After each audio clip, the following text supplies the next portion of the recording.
Has campaign violence gone viral? Those are the big questions this week after the ugliest 2 days of a dangerously angry White House race. Chicago Friday night, a Trump rally canceled after protesters clashed with Trump supporters. Dayton Saturday afternoon. Trump startled when a protester storms the stage. Look at the Secret Service circle round him fast. And overnight in Kansas City, police used pepper spray outside a Trump rally. Arrest 4. It's all after a week where a Trump supporter was arrested for cold-cocking a protester. ABC's Jonathan Karl starts us off.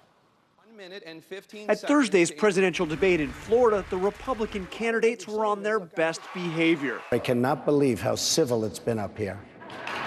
Just 24 hours later, the campaign entered an ugly and dangerous new phase. Protesters clashing with Trump supporters in Chicago, forcing the cancellation of a rally Friday night. And on the campaign trail Saturday, this frightening scene. As a protester attempted to charge at Donald Trump. I was ready for him, but it's much easier if the cops do it. Protests at Trump rallies are so commonplace, they've become as much a part of the show as his promise to build a wall. You know what they used to do to guys like that when they were in a place like this? They'd be carried out on a stretcher, folks. Like to punch him in the face, I'll tell you. Knock the crap out of him, would you? Seriously.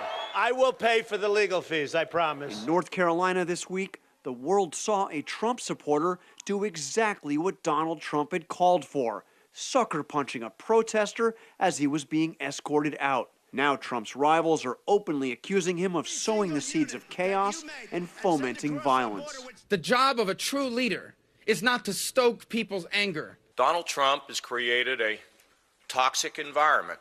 Encouraging violence is wrong, and that's why I've called it out. President Obama weighed in too. Those who aspire to be our leaders should be trying to bring us together and not turning us against one another. Trump sure isn't backing down, blaming the chaos on professional rabble-rousers and supporters of Bernie Sanders. We just turned this to a Bernie rally. We want to get along with everybody, but when they have organized, professionally staged wise guys, we've got to fight back. But as the campaign has taken its ugly turn, Trump's opponents are now wavering on their promise to support him if he wins the nomination. But do you support him as the nominee if he's the nominee? I don't know. It's getting harder every day. And Jonathan Karl joins us now. Boy, John, you saw Senator Marco Rubio there look pretty shaken up yesterday when he was talking about this, and I think all of us are a bit taken aback. We haven't seen this kind of violence on the campaign trail since 1968. It's hard to look at what is happening now and not think of those images from Chicago in 1968, when you had violent clashes on the streets, and you had disruptions right on the floor of the Democratic convention. Now, George, I have been to Trump rallies all over the country, and it is important to say that the overwhelming majority of Trump supporters are entirely peaceful. The overwhelming majority of the protesters are entirely peaceful. But I have never seen a situation where you have the candidate himself from the podium encouraging, even condoning violence. As these protests grow bigger, grow more fervent, I fear that this could actually get worse. And what we don't know yet, John, is what impact this is going to have on the voting, those big states coming up on Tuesday.